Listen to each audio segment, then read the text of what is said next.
Good morning, everyone. Good morning. Welcome to Santa Fe Prep. I have a few announcements for you. Our ceremony will begin in approximately 10 minutes. We're giving a little bit of extra time for folks to get through the road closure, and I think that's a good move. A couple things for you to know. Now is a good time for you to silence your cell phones. The restrooms are located to my right and also inside the administrative building. Ordinarily, I say we have sunblock up front, but that could be a non-issue. When the processional music begins, our Board of Trustees, our faculty and staff, and most importantly, our graduates will process down the center aisle. So you want to turn your attention uphill and to the center, and we want to make sure that's clear when the music starts. Parents of graduating seniors, if you want to take your own photograph of your student receiving their diploma, come right up here and just get a central spot when we get near them in the alphabet. After the ceremony, please join us all for light refreshments in the dining hall. See you in 10 minutes.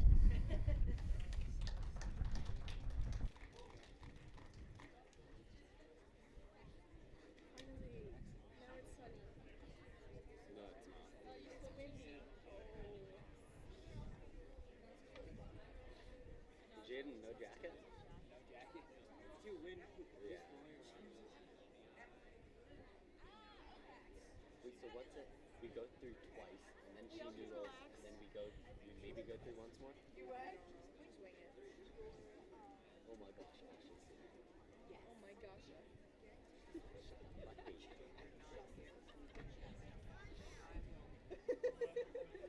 is not a match.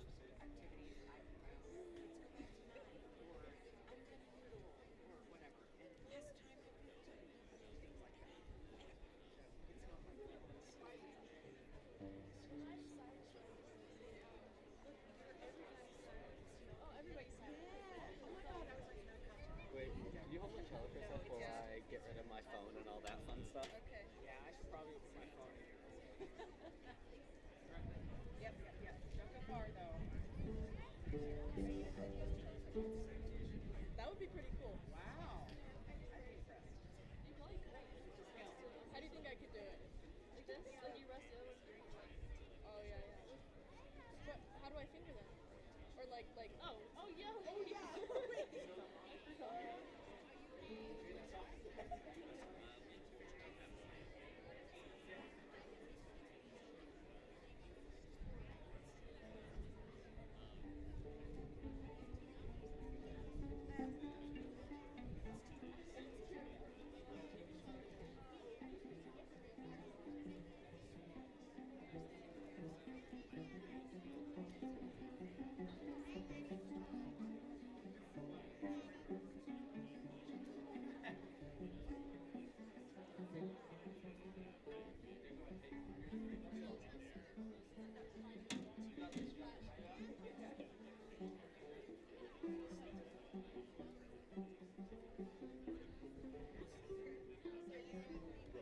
I genuinely have the worst seat. So I have to go put that away and then go there. Oh. Everyone's gonna be like, what's he doing? I'm just gonna walk in front of all these people.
Well, what's the other excerpt we have? It's like,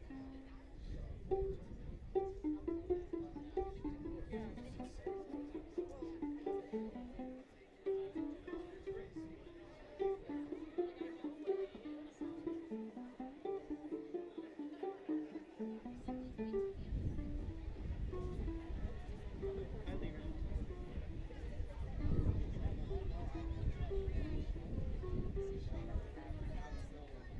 What's your dad's name? Lee. He's not even the Asian. Yeah. What's your mom's name? Juhi.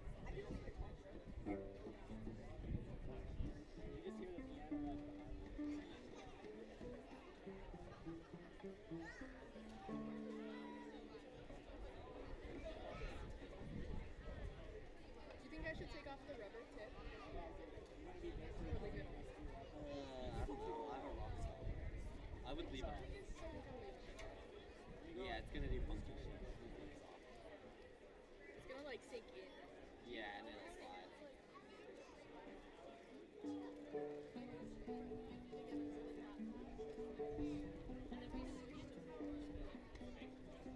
What? No.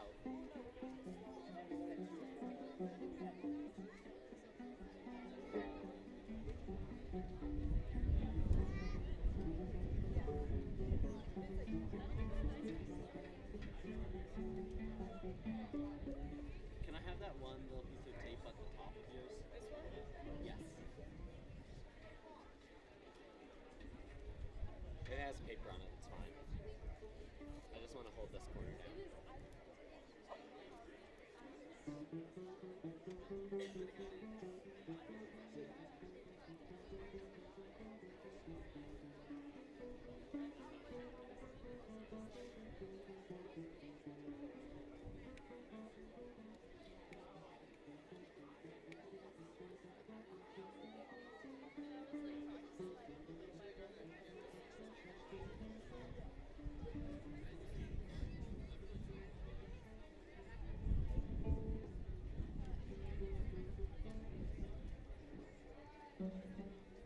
Are we like on the mic system? What? Do you think we're on the mic system? Yeah, Yep, we are. Walk right back up there, right by the tree, and then give me the thumbs up. I like the little troll. It was in the bell, right?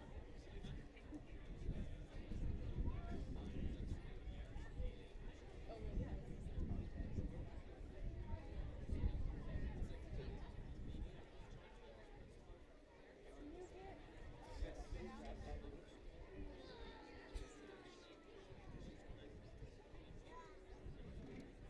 Actually, they don't have a mic. Why is your mic like that? Wait, we should move. Your mic should be on you guys. And do they not have one? No. Good. Plate. It be Aaron. It's okay, well. Yes, he did. Oh, it. he's giving us a Okay. thumbs up, guys. Yeah, Yes. yeah. Yes. Yeah?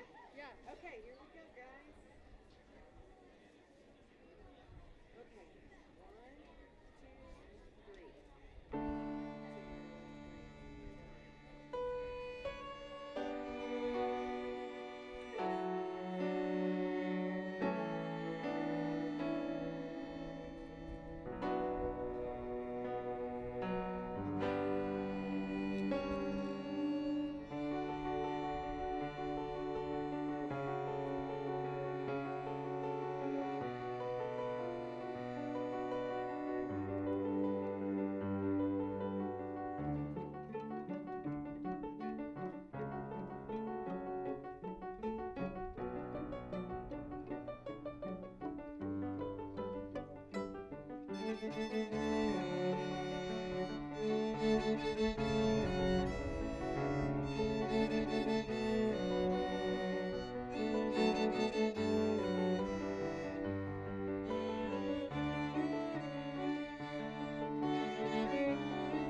Graduates, you may be seated.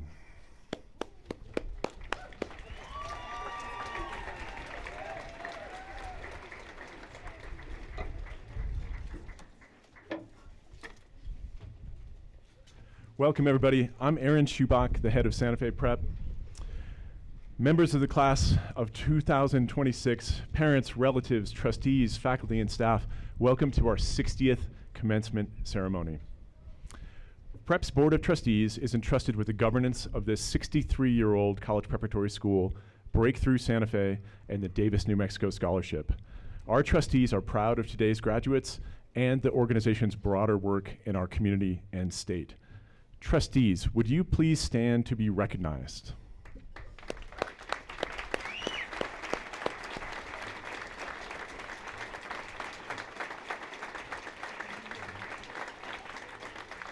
I'd like to offer special recognition to Liz Bremner, Eric Litzenberg, Fred Nathan, Janice Scanlon, and Dennis Romero, who complete their terms of service this year. I also want to recognize and thank Jenny Kaufman, who's completed her 3-year term as board president. Thank you.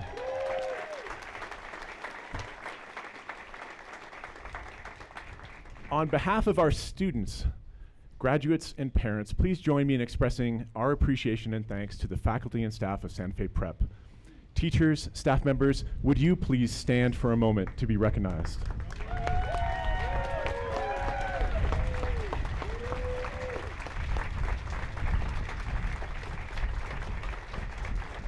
Thank you for your inspired and dedicated work and mentorship of our students.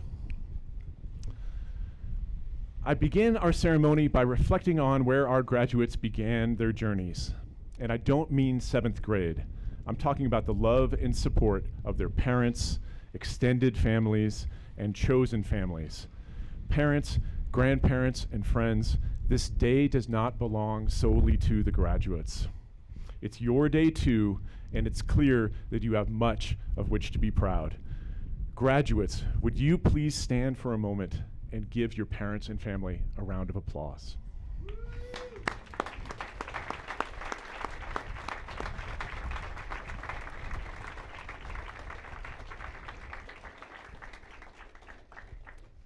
Thank you. On behalf of last night's jam-packed baccalaureate audience, thank you, graduates, for sharing your music, poetry, compositions, and humor with us. Was I the only one that streamed Justin Bieber and Bruno Mars on the way home? My summer playlist just got so much better. Now that our ceremony has begun, let me clarify the ground rules. Yes, I am going to crack a few dad jokes. You are used to that by now. Also, we have several fantastic submissions in what Susan Sontag called that necessarily seasonal minor literary genre called the commencement address. Our keynote speaker, Rebecca Rowenhorst, is already a member of this community, and she's attending this ceremony in 2 very specific capacities. First, and most importantly, as the mother of graduating senior Maya Crawford, and second, as our keynote speaker, the centerpiece of today's program.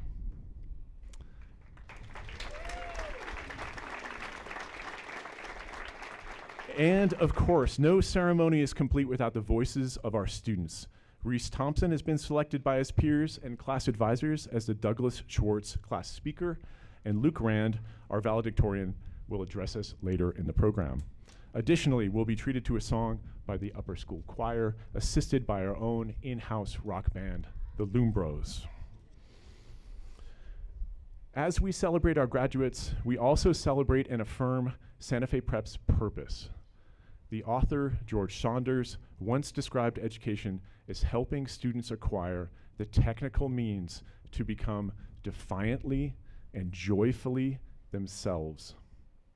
And seniors, last night it was clear that you're comfortable in your own skin, and the world needs both your defiance and your joy.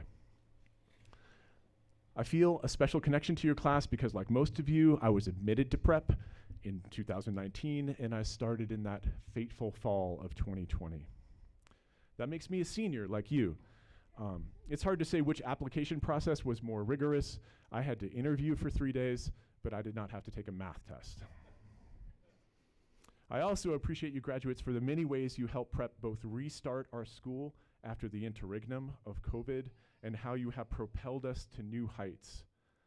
Think about how far we've come from 7th grade Zoom classes in your bedroom to this beautiful moment. Speaking of middle school, do you remember your 8th grade promotion ceremony on Brennan Field? We all do. Never have we had a class self-describe in such dramatic terms. After the ceremony, several grandparents wrote me emails to ask if you were okay. That is not a joke. They literally wrote me those emails. I wasn't totally sure if you were okay, but I told them that you were, and that guess turned out to be right. In prep history, we call that the commotion promotion, also known as the emotional promotional.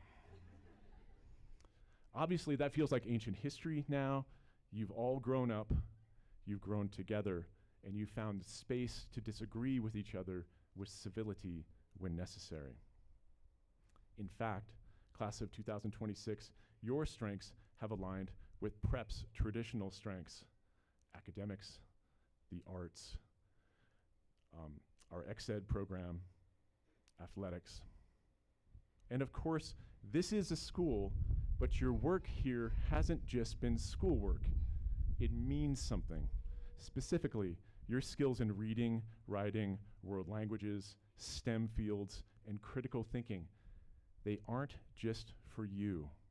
In the age of AI, human voices with human values are sorely needed in the world. As you spend your final moments on campus, I have 2 brief observations, both of which I hope you will find encouraging. The first concerns the concept of finitude, which I've mentioned before. The second notes the growth that comes from responding to a challenge. Finitude, sharing roots with the term finite, means that savoring impermanence and transience often makes you appreciate your past, present, and future more deeply. Knowing that nothing lasts forever, not even the ceremony, is an important truth to process. As you look back at your middle and high school years and think about all that you've accomplished, please know that you're about to enter, perhaps with a gap year, an experience that will be 1/3 shorter than your time here. 4 years with approximately 140 instructional days means that you have 560 days of college in front of you. Parents and students, please do not do the math on what that costs per day. Can you maximize 560 days? Absolutely. And you don't need to pace yourself. Think of it like a race or a game. Leave it all out on the field and finish on empty. My second observation is this. We celebrate your accomplishments, but I also honor the hard parts, the disappointments, the fails, as you would say.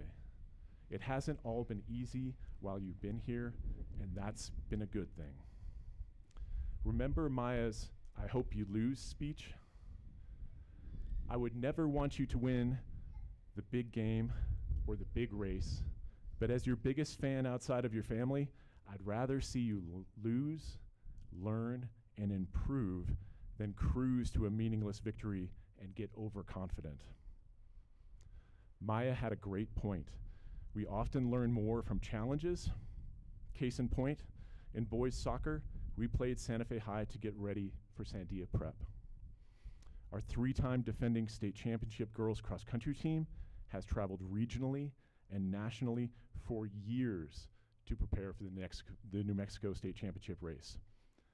In our drama programs, the stress of Hell Week leads to the standing ovations of opening night.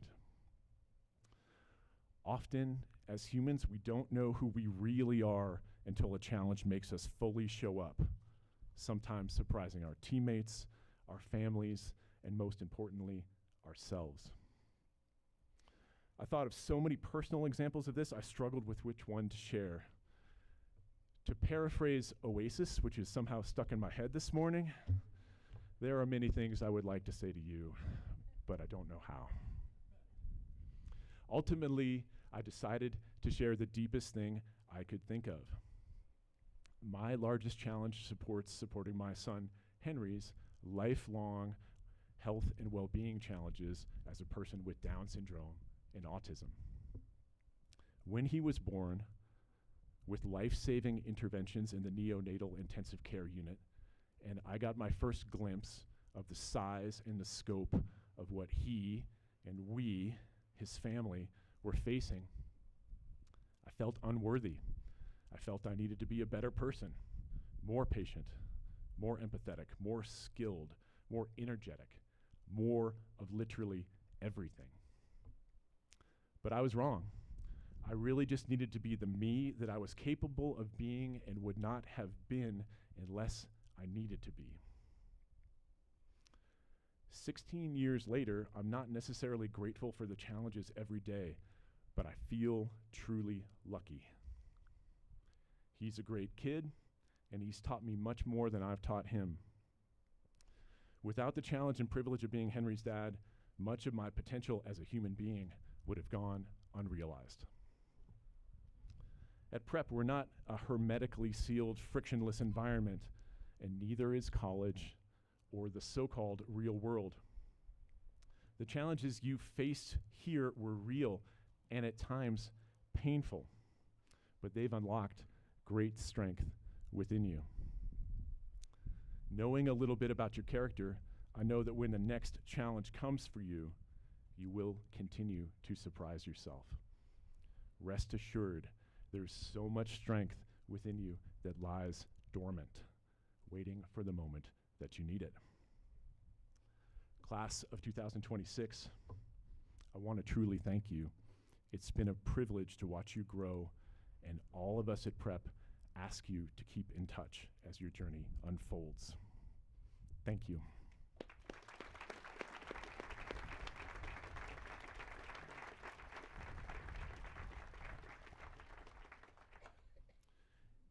If there's a golden thread running through these remarks in the larger ceremony, it might be the power of education, and specifically literature, to foster creativity, resilience, connection, and growth. Our keynote speaker personifies these themes. Rebecca Rowanhorse's life and career serve as a master class in curiosity and broad professional accomplishments. Long before she became a literary powerhouse, Rebecca navigated the intricate worlds of technology as a computer programmer and advocacy and public policy as an attorney. Her educational journey, a BA in religious studies from Yale, an MA in theology from Union Theological Seminary, and a JD from the University of New Mexico School of Law, has created a formidable intellect and creative mind. Today, Rebecca is recognized as one of the most brilliant voices in modern speculative fiction, a New York Times bestselling author and the recipient of the field's highest honors, including the Hugo, Nebula, and Ignite Awards.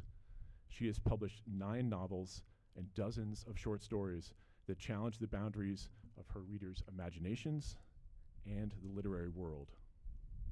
Her creative vision reaches far beyond the printed page. She has shaped universes for Marvel Comics and Star Wars, written for video games, and scripted acclaim television series, earning nominations from the Writers Guild and Critical Choice Awards. Please give a warm Santa Fe Prep welcome to Rebecca Rowanhorse.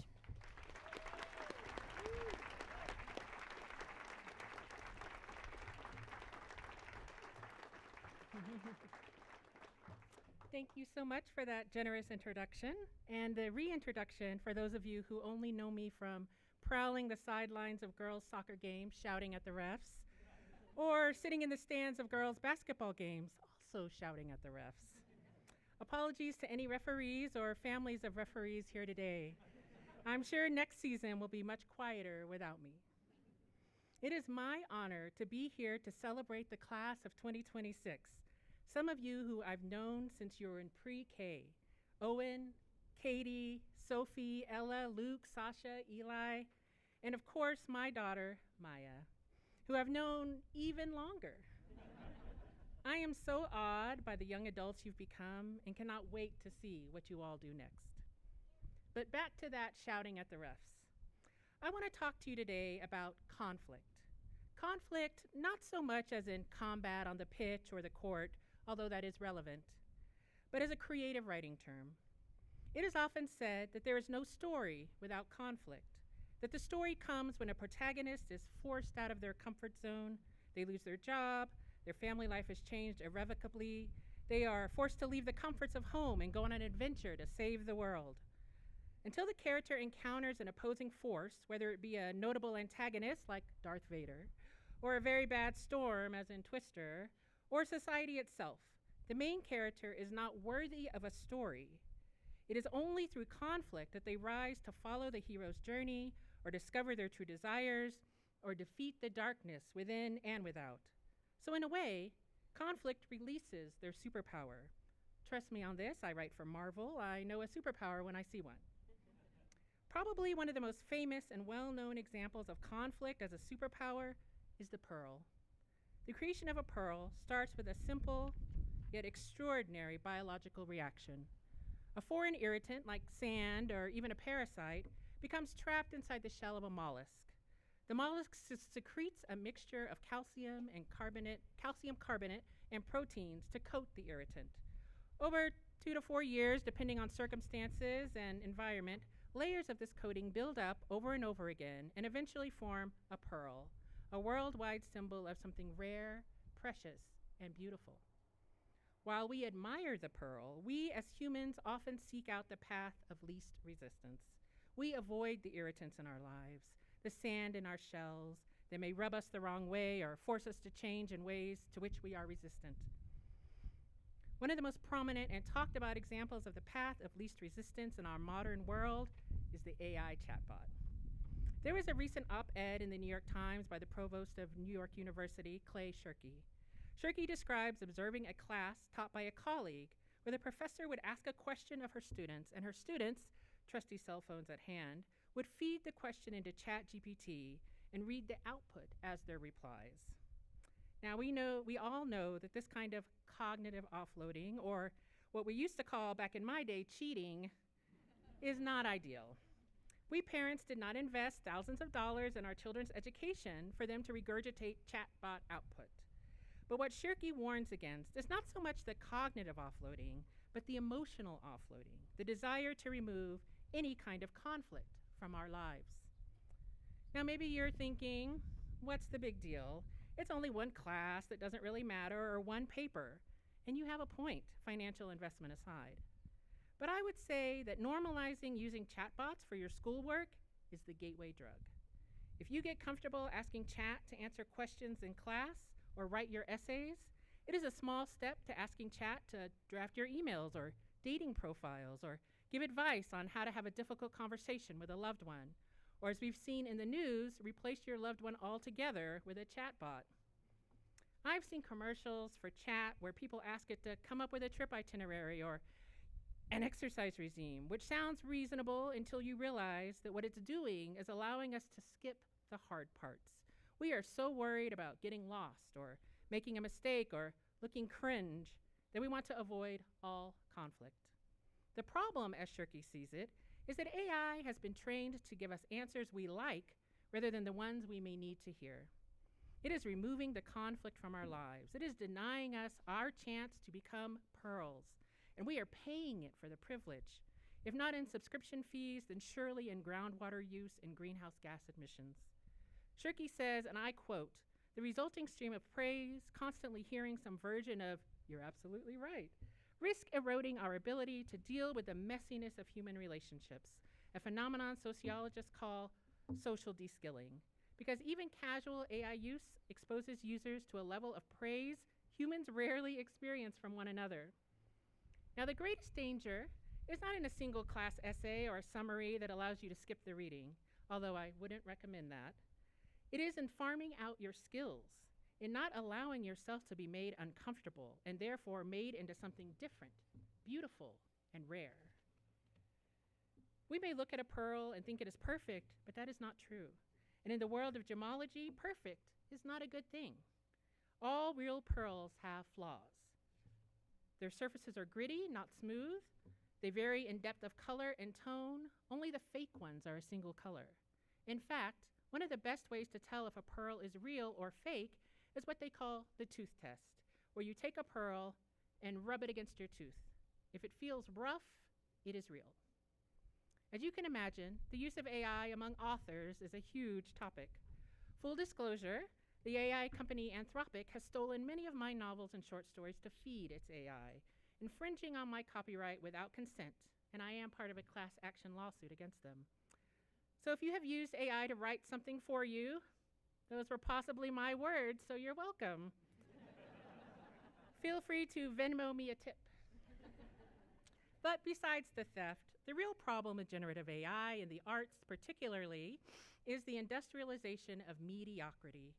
Today, everyone can produce polished, grammatically correct content, but content is not art, and artists are not content creators.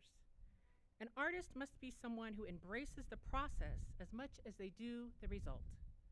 Lee Bardugo, a friend and fellow writer, gave a TED Talk recently in which she says that in this age of likes and follows, we have confused the reward of creating with the reward of being praised for creating. But we cannot be afraid to sit in the process itself. The artist's job is not to skip the hard parts, the irritants, the friction. It is to make art that moves an audience, that captures something real about the human experience, that births beauty into the world. And we must do this when no one gives a damn, when no one likes or follows us, when we are not being comforted by false compliments and praise. Another article about AI and creative writing asserts that AI thrives on patterns and predictability, but great literature was never meant to be predictable. The best writing often comes from experimentation, failure, breaking the rules. The danger is not that AI writes badly, it is that it writes safely. It smooths the edges, removes discomfort, and flattens individuality. Language becomes polished, but emotionally sterile. Just as the smooth pearl is a sign of artificiality, so is the removal of flaws from our creations. Without mistakes in both our art and our lives, because everything I've said about making art applies to living too, there is nothing that feels original or weird or risky. If we are not vigilant, that which is deeply human will slowly disappear. Creation is not just a task, it is the task, the process of thinking and discovery and refining. If we allow the machines to do this labor for us, humans may slowly lose not just the ability to write well, but the ability to think deeply, to live deeply. Now, this is not an argument against technology, believe it or not. I am a science fiction writer, and I understand there are as many helpful C-3POs as there are evil HALs, although I would caution you not to anthropomorphize large language models like I just did. This is an argument against surrender, a plea to develop your own tooth test for the world. Because AI is a tool, yes, but tools change their makers. A recent study by MIT measured users of ChatGPT and found that they consistently underperformed at neural, linguistic, and behavioral levels. Let me repeat that. Tools change their makers' brains, and AI chatbots users consistently underperformed in neural, linguistic, and behavioral tests. In other words, ChatGPT makes you dumber, slower, and socially awkward.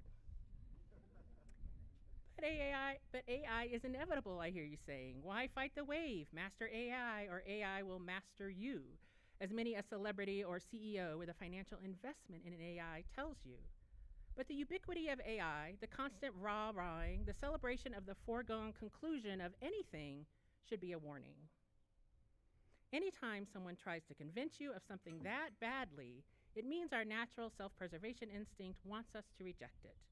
So beware of those who want to commodify your talents to train their AI and then eliminate you. They do not respect you.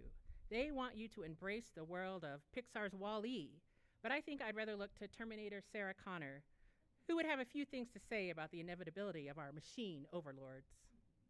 Because here's another truth. Society pushes us all toward commodification and conformity. You will be pressured to take the easy path, to prompt your way to shortcuts and quick answers, to de-skill yourself in exchange for comfort. It will be hard to resist turning your thinking over to the machines because our system absolutely values production and results over people and happiness, and AI does often increase production and results, at least that's what they tell me. Now, probably nothing I've said here today will keep you from using ChatGPT and generative AI at some point in your future, probably even later today, but I want to read you a poem. It is called For a Student Who Used AI to Write a Paper, nobody here, by Joseph Fasano. Now I let it fall back in the grasses. I hear you. I know that life is hard. I know your days are precious on this earth. But what are you trying to be free of? The living? The miraculous task of it? Love is for the ones who work the love. So I urge you, class of 2026, do not deny yourself the miraculous task of living, of thinking, of process, of creation. Do not refuse, but rather embrace your failures and flaws, the chance at a life that is strange and original, even if it is sometimes cringe. You have the opportunity to bring main character energy to your life, whether you decide to save the world or simply go on an adventure. But in order to do that, you must embrace the conflict. You must love the work. Don't settle for simply being a mollusk when you could be a pearl. AI is a machine that eats data, which means that by its very nature, it looks backwards at what has already been done. It is a retread of the past being sold to you as the future. But that is a lie. You, humans, class of 2026, you are the future. So go be messy, be wrong, be chaotic and weird, but most of all, be human. Thank you.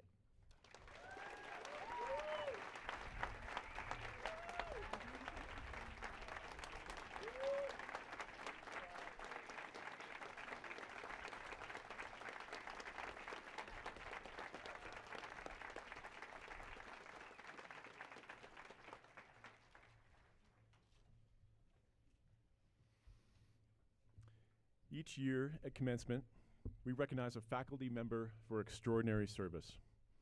The J. Shelton Award in Teaching Excellence is awarded to a teacher selected by the head of school with significant input from the senior class and the faculty. The award celebrates inspiring and outstanding teaching and includes a $10,000 grant.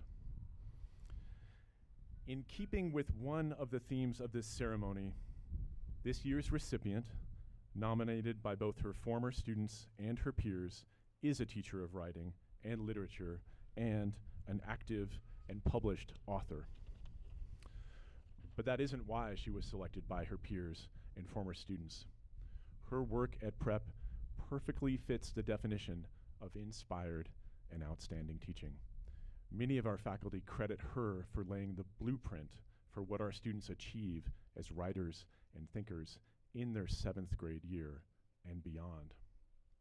Students, as your teacher, she likely made indelible marks on your assignments and your time here. Her passion for literature springs from a deep and authentic source, and it's augmented by her work as a writer. Her first critically acclaimed novel, Out There, tells the story of a young veteran who returns to New Mexico after serving in Iraq, convinced that Gabriela Garcia Marquez's book, 100 Years of Solitude, saved his life. In a school that prides itself on student connection, feedback, collegiality, and making the most of the middle school years, Sarah Stark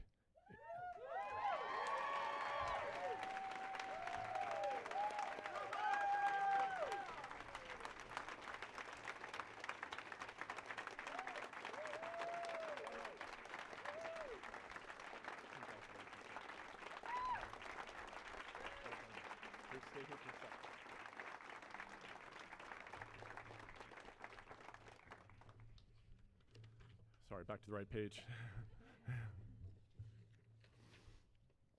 In a school that prides itself on student connection, feedback, collegiality, and making the most of the middle school years, Sarah Stark is held in the highest esteem by her colleagues and students for her consistent effort, compassionate care, and high standards. Sarah, thank you for sharing your love of writing and the written word with your students. We can't wait to see what you will teach and write next.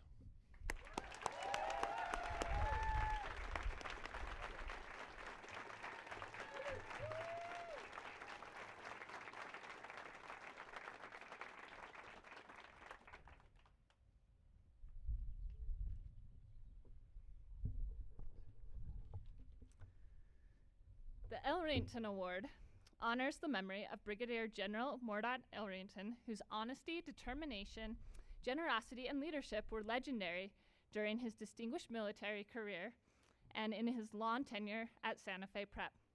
The general taught history and Latin, was assistant head and head of the middle school. This scholarship award is presented to a graduating senior who exemplifies those traits we associate with the general. This year's recipient has been described as a generous and determined leader whose support of others is not flashy but steadfast. She is the kind of person whose leadership is measured not by volume but by consistency, someone who can be counted on to remain calm in difficult moments, to care deeply for those around her, and to elevate a team simply through her presence. What makes her especially deserving of an award honoring Brigadier General Elrington's legacy is the integrity with which she carries herself. She is honest with herself and others, takes ownership when things do not go as planned, and demonstrates the determination to grow from setbacks rather than be defined by them. Her character is grounded in a strong moral compass that guides both her decisions and her relationships. She knows how to rally a community, bringing spirit and booming enthusiasm to the volleyball and ice rink alike. Just as Elrington's impact on Santa Fe Prep spanned considerable time, so has this student established deep roots in our community, running around this campus as a second home long before officially enrolling as a 7th grader. While it is now time for her to leave the Blue Griffin nest, we know she will carry the very qualities associated with this award forward and continue making a meaningful difference wherever she goes. Congratulations, Jocelyn Yutzi.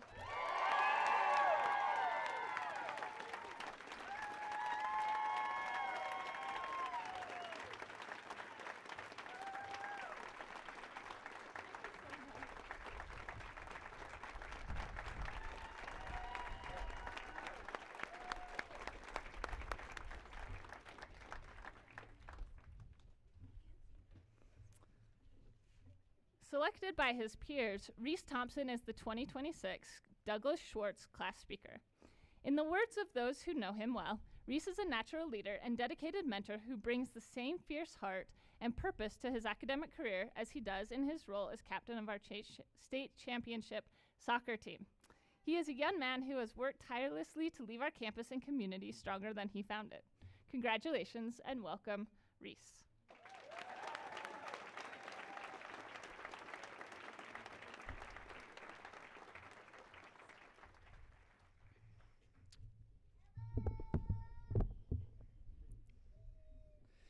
Good morning, families, friends, faculty, staff, and most importantly, the graduating class of 2026. Today marks our end at our time at Prep. We'll no longer sit in the Kiva room reading a eulogy to Edward Abbey or studying Native activism. We won't walk across the snowy field or practice algebra problems on whiteboard walls that line the math classrooms. Ahead of us is an open space that we have never experienced before. One with so many possibilities, and one where we will be required to write our own story in a way we never have before. Some of us are terrified by the thought of leaving. Some can't wait to get out of here. And some haven't put together a thought into the fact that we're leaving behind the place we have met every day at 8:40 for the past 6 years. But for all of us, this is the last time we will sit on this quad together. This transition, obviously, can be quite daunting. It's a step that can feel almost impossible, and one that officially marks our shift away from being kids. But however scary that feeling may be, we have developed the necessary skills to navigate and succeed through any speed bumps that we encounter along the way. So instead of looking too far forward, let's take a step back to when all we knew of each other was a small rectangle on our computers, our first day of 7th grade. I remember logging onto my Zoom account through my mom's iPad and thinking, wow, I really hope I like these guys. I'm sure there were similar thoughts from all of you as we participated in Zoom breakout rooms and lagging Wi-Fi connections. Little do we know, back in 7th grade during the global pandemic, that we were already creating a strong foundation for the class we have grown into today. Although it felt like we were farther away from each other than ever before, our shared experiences of those peculiar pandemic times created a tightly woven bond within our class without even realizing it. Whether we pretended to go on a run during Liz's virtual PE class, or breathed a sigh of relief when the Wi-Fi unexpectedly cut out just in time for our third breakfast of the day, we all found comfort knowing we were going through the same challenges together. Our ability to adapt to a more than awkward start at our time at prep demonstrates how our eagerness to learn was present from the beginning. During middle school, even the thought of college sounded preposterous as we raised trout eggs with Miss Koval and studied geography with the beloved Miss Jansen. Our curiosity for exploration didn't just influence our fellow classmates, it rubbed off on our teachers as well. I first caught a glimpse of this during a winter wonder day in 8th grade. Vince, Jack, I, and a group of other boys made the educated decision to hit the cliff on first tracks for the last ski run of the day. Now I say cliff with air quotation marks, as it was only about a 2.5-foot drop, but for us 4'11" middle schoolers, it was quite the feat. Unlucky for him, Chris Chakers, our math teacher at the time, decided to join us for his last run of the day.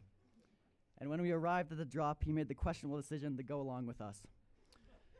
What followed can only be described as a yard sale, as Coach Chakers skied off a rock, firmly tomahawked once down the slope, double ejected both his skis, and plopped down in a fresh pile of powder. With eyes as wide as saucers, our group processed the fact that our math teacher had just willingly propelled himself off a cliff. In that moment, whether we realized it or not, we were learning something about ourselves. Our curiosity didn't just push us forward, it had a way of drawing everyone around us into the experience as well. Moving forward, we began sophomore year with a boom. Literally, Dr. P's exploding gummy bears in a chemistry class seemingly written to be in a Hollywood movie set the tone for the year. The chaotic games of Madame Moscas with Anna, Lee, and Sebastian in Spanish definitely brought out our competitive side too. That rigorous year presented us with a workload where we had to start thinking about our time management skills. I know, a very scary idea for you parents to witness. These copious amounts of work involved Dr. Hill's infamous World History Harkness seminar, which forced us to speak with each other with intent and passion, a revolutionary concept to some of our 10th grade brains. Though a structured conversation may sound pretty simple, it was not when we had to make a certain number of discussion points about the origins of the chili pepper or the Mongolian dynasty, all while being graded on ideas we've contributed. In those class discussions, we were experiencing a fundamental growth about more than about just how cultures across the globe are linked. We learned that it wasn't about being right, it was about being curious. The risk of putting our differing ideas on the table fostered stronger connections and led to braver selves in future class discussions. We learned the importance of listening and questioning what those around us had to say while building meaningful discourse with each other. In these final days of high school, there have been special moments that I feel reflect our class's passion for learning. Whether it's hearing about Eli Walta solo piloting his 1969 Yankee above the Sangre de Cristos, witnessing the love Camila has for deep research through the tales of the Greek mythologic sea god Glaucus during her senior speech, or even getting to meet Dharma, Shristi's pet ball python, on her fruitful visit to campus during our AP Environmental Science study period.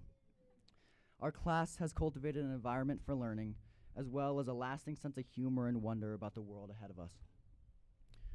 Our recent week-long senior rafting trip only exemplified these class traits of joy, exploration, and curiosity. Our collective eruption of excitement after finally completing a successful hacky sack round, the extensive conversations about the endless world of reality romance TV shows with Sasha Hirsch-Arnett and Olive Nardi Kais, or getting to watch the Marshmallow Master Marlowe create the perfect golden s'more. There's an unusual feeling that comes with celebrating today's milestone. For the past 6 years, our daily routines have been structured and planned out for us. Class schedules, practices, assignments, and much more. This new step in our lives is where we get to choose our curiosity, the subjects we want to study, what clubs we want to join, and the people we surround ourselves with. What comes next is not planned out in a Google Sheet for us. We choose our path. And while that can feel overwhelming, it makes this transition quite exciting. It's easy to feel like we're leaving something behind, like we're stepping away from the curiosity of childhood. But if we're to succeed in this next step of our lives, we need to carry with us the inquisitive and exploratory side that defines our childhood. I'm reminded of an unlikely pair of friends who seem to perfectly understand the complex world of growing up and the intimidating notions that come with adulthood. Legendary philosophers, world-renowned experts in the life we live, and an all-around genius in surviving the chaos of the real world. I am, of course, talking about Calvin and Hobbes. For those of you who are unfamiliar with this cartoon duo, Calvin is a young boy with an imagination so powerful he turns his boring real-world life into an exhilarating action-filled adventure. His mischievous and energetic personality sheds a new light on the so-called boring life in which he believes he's living. And Hobbes is a stuffed animal tiger. Or at least everyone else views Hobbes as an inanimate stuffed tiger. To Calvin, Hobbes is very much real. He's his best friend, his partner in crime, and usually the only voice of reason in a world Calvin is constantly trying to reshape into something more interesting. Calvin and Hobbes' wild adventures highlight their collective imaginations for what is achievable when one remains curious, or when their curiosity takes the reins. Together, these two turn a tedious life full of scary adulting things into something extraordinary. Snow becomes alien planets, cardboard boxes become time machines, and homework becomes a moral injustice that is every bit worth protesting. But what makes them special isn't just their imagination. It's their curiosity towards what life can be. Now, I know we may not all seek to fight extraterrestrial gangs or battle blizzards in college, but there's something to be observed in Calvin and Hobbes as echoed in our class of 2026. Because underneath the jokes, the snowball fights, and the ridiculous schemes, Calvin and Hobbes is really about growing up while maintaining a lifelong curiosity. Being curious about what we can do in this world, being curious about how our learning can impact future generations, and most importantly, being curious enough to consider veering off the beaten path. Bill Watterson, the creator of Calvin and Hobbes, stressed, "To invent your own life's meaning is not easy, but it's still allowed, and I think you'll be happier for the trouble." Whether it's skiing with our teachers, studying abroad halfway across the globe, or taking a college class that is completely outside your comfort zone, bring with you a type of curiosity that compels those around you to feel more inclined to broaden their horizons as well. Take the leap into this next part of our lives with the same yearning to explore as Calvin and Hobbes do every single day. Santa Fe Prep, class of 2026, I'd like to leave you with these parting words from the very last comic strip that Bill Watterson wrote in his extensive Calvin and Hobbes series. In this specific scene, we see Calvin and Hobbes ecstatically sledding down a snowy hill after a fresh snowfall. Calvin turns to his best friend Hobbes and exclaims, "It's a magical world, Hobbes, old buddy. Let's go exploring." Thank you.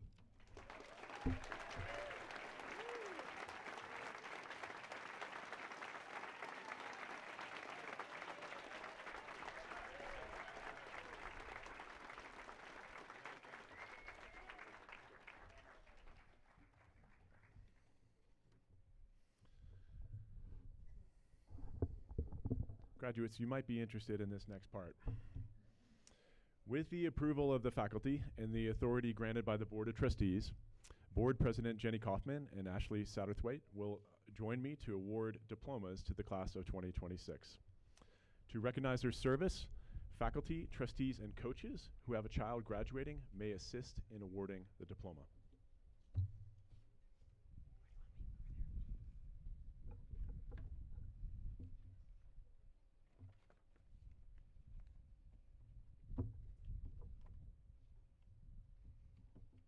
First row.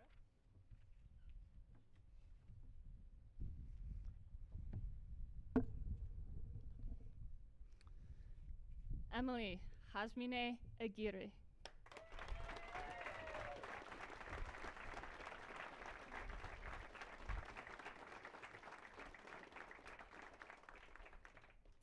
Anna Irina Alexandrescu.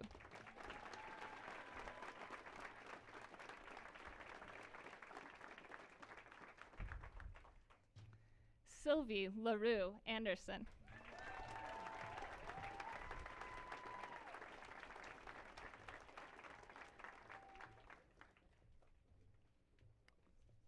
Chloe Sabine Offrichstig.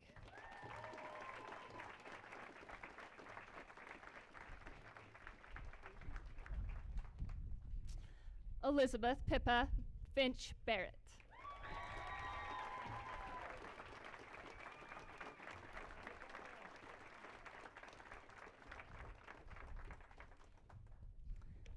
Sophia Lynn Bear.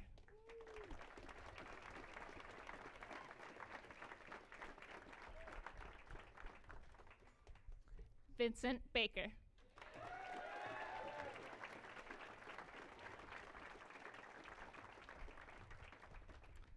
Marley E. Blue.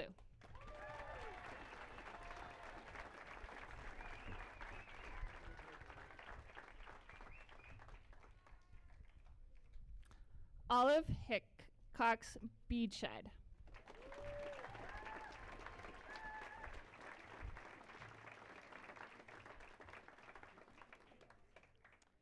Eddie Blick.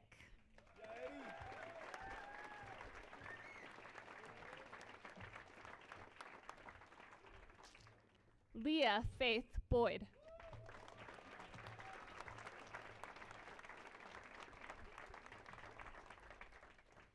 Ella Regan Price Brown.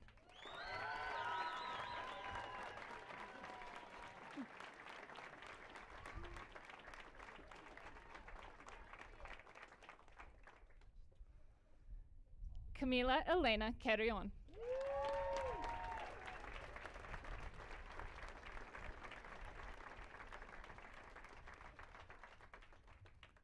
Mira Amelie Brown Chulupka.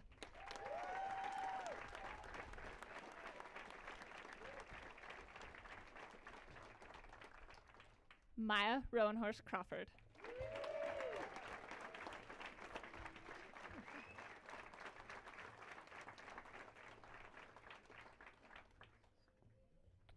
Prasanna Darlami.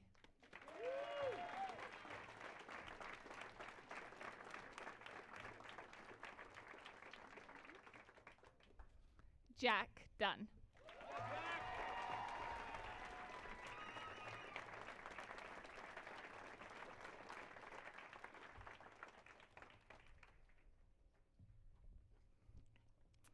Tao Duran E. Jennings.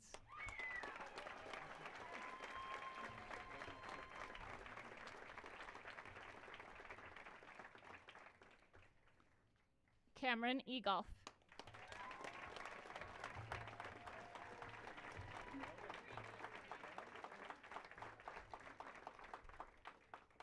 Ingrid Ehrmantraut.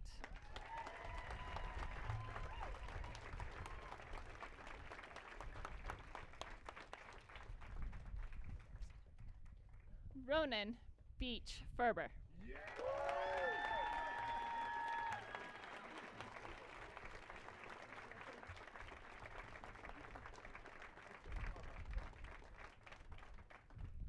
Sebastian Lewis Friedman.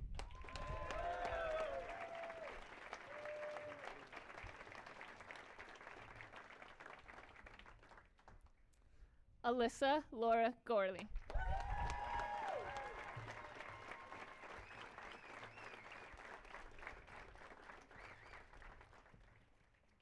Tyler Zachary Goring.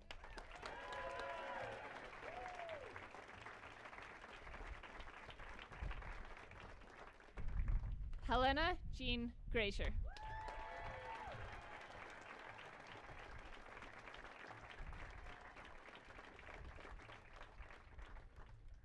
Stuck Simons Harwood.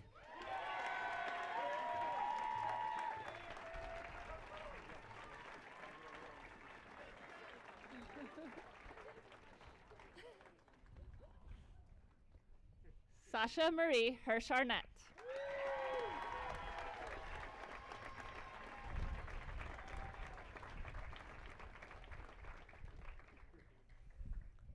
Gabriel Inglis.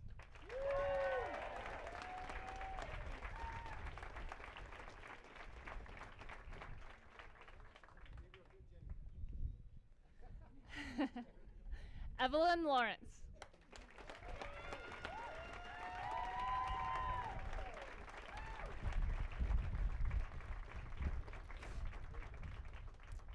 Marlo Ray Lichty.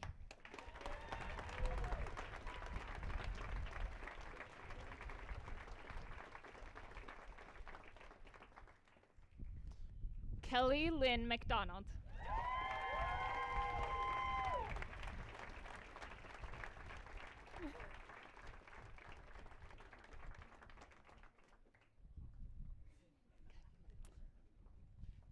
Helen Claire Marlowe.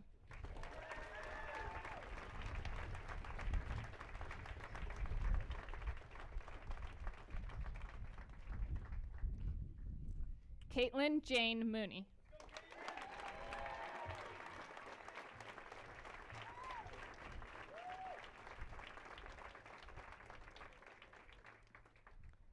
Brian Munoz.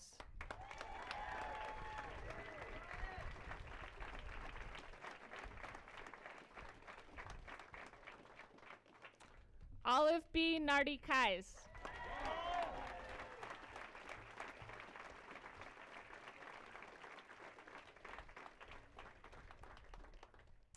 Max Oxman Nerzig.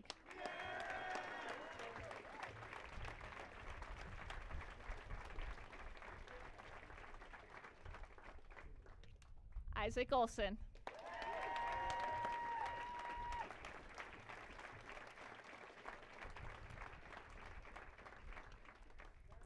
Kavi Patrick.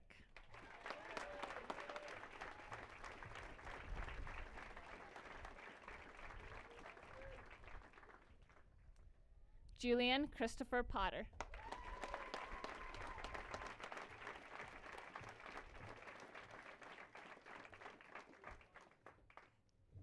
Luke Minu Rand.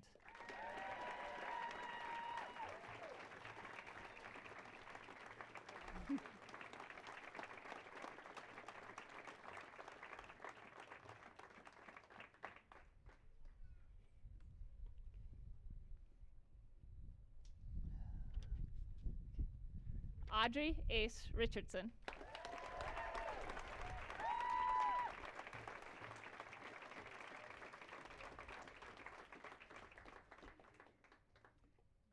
Elisario Rivera.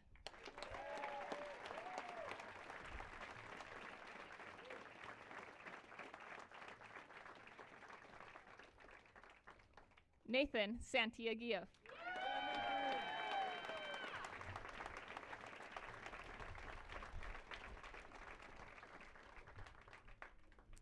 Owen Strong Scanlon.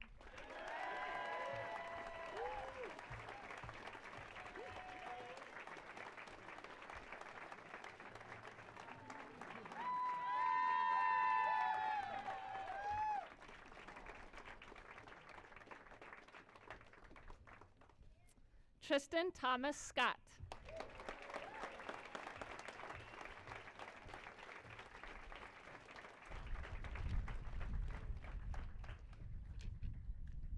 Sasha Larie Smucker.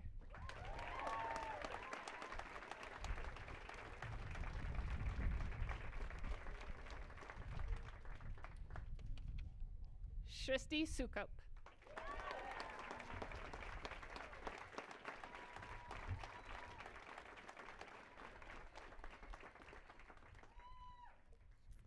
Imogen Theobald Green.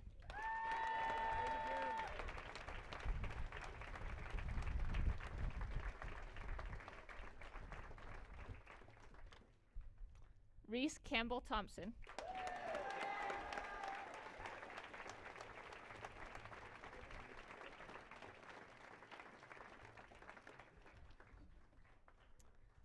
Jocelyn Mary Yutzi.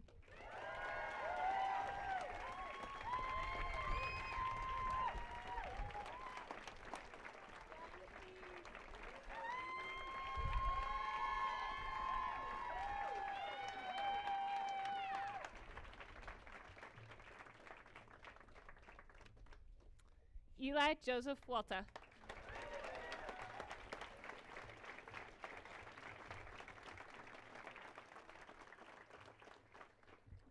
Aaron Meredith Zone.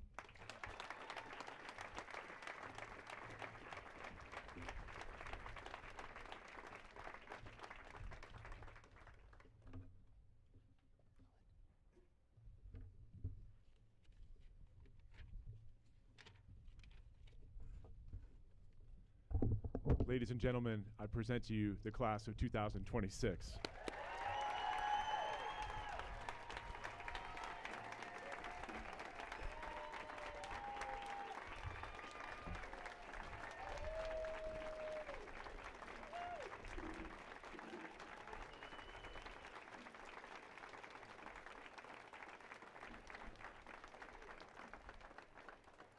Please welcome the upper school choir.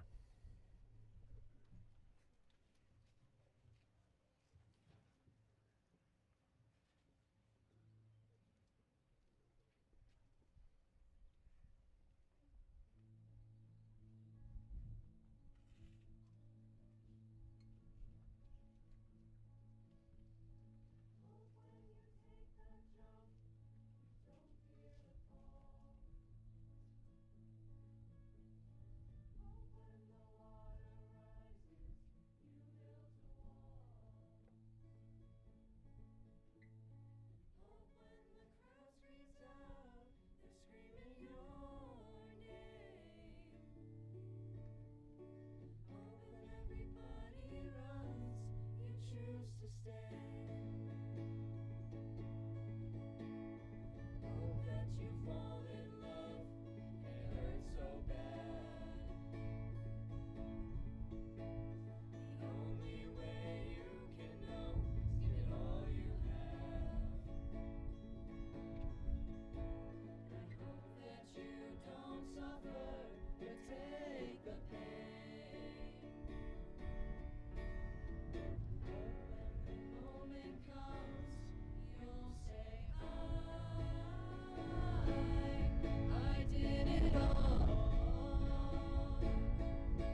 The Valedictorian Book Award is given each year in honor of Mary and Ramsey Harris, lifelong learners, educators, and friends of Santa Fe Prep.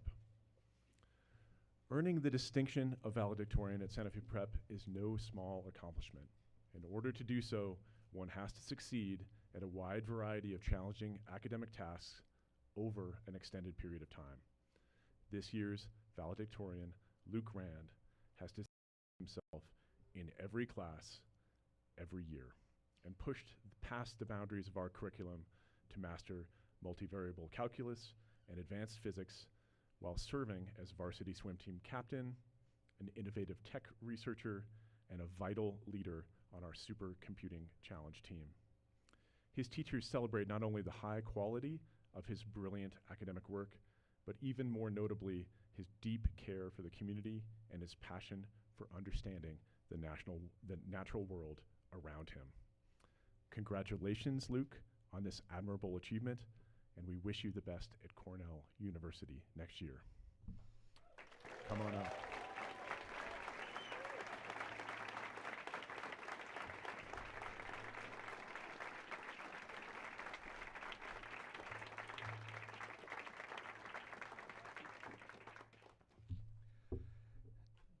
It seems that AI has been a theme, not just for this age, but for this day as well. Mr. Schubach mentioned it just 15 minutes into today's address, and Ms. Roanhorse reminded us that it's important to embrace challenge in the age of AI. I would like to offer a parallel and hopefully optimistic take on the class of 2026 and AI. Because when writing an essay or coding an app amounts to a prompt, you do have to wonder, what has 4 years of high school amounted to? And will 4 more years of college even matter? However, life is about more than just results. When we weigh the infinite ways to spend our finite time, it's not about whether it could be done better or faster. Rather, I believe it's a question of what brings us meaning. For the past 4 years, we haven't written essays to create the best prose possible. We haven't studied math to be the fastest mathematician, and we haven't taken principles of painting to rival the work of Michelangelo. Rather, we've relished in the process. That doesn't mean we aren't capable of excelling, but it does mean that it's never been about efficient or flawless results. This is also what makes us better than a machine. AI is built on probability. It's a predictive model, but it's incapable of loving the process. And the thoughts I've heard from each of you when you fall in love with what you're doing are anything but derived. This year, I've watched coding projects blossom from passionate conversations, drawing, erasing, and redrawing diagrams on the physics room whiteboard. I've heard conversation give birth to ideas rivaling the words of Ocean Vuong, hiking Sun Mountain as dawn appears over the Sangre de Cristos. I've seen the beautiful results of hours in painting class, iterating on a single canvas through mistakes and new ideas, inspired and fueled by the background conversation of classmates. When we find joy in the journey, creativity and innovation happen along the way, in those moments of contemplation, conversation, and frustration. As the class of 2026 integrates into the workforce alongside AI, I am confident that we'll thrive. Because whether we're studying engineering or English or photography or snow sciences, I've seen what happens when this class finds joy in the process. I've heard thoughts and ideas a computer couldn't dream up in a million years. So, regardless of what we're doing next year, or in 4 years, or in 10, I promise that we'll find meaning, purpose, and value in everything that we do. Because being human is a lot like being a student. It's about the discoveries and the mistakes. It's about the ideas that come from your stream of consciousness when you're bored in class, or amid the sounds of Cerritos at night, sitting in a Sonic parking lot with your friends. Being human is about what happens when you put passion into every step. It's the feeling of purpose that comes from turning an outline into an essay that you're proud of, or working toward your startup's first sale, or swaying with the sound of your favorite cello solo. Whatever we go on to do, however far AI progresses, the class of 2026 will thrive. We'll find beauty in the process. We'll create in a way that is original, authentic, and inspired. We'll connect and contribute and mess up and grow and learn over and over again. And we'll love it. And most of all, as we enter an uncertain and tumultuous world, the class of 2026 will continue to be beautifully, undeniably human. Thank you.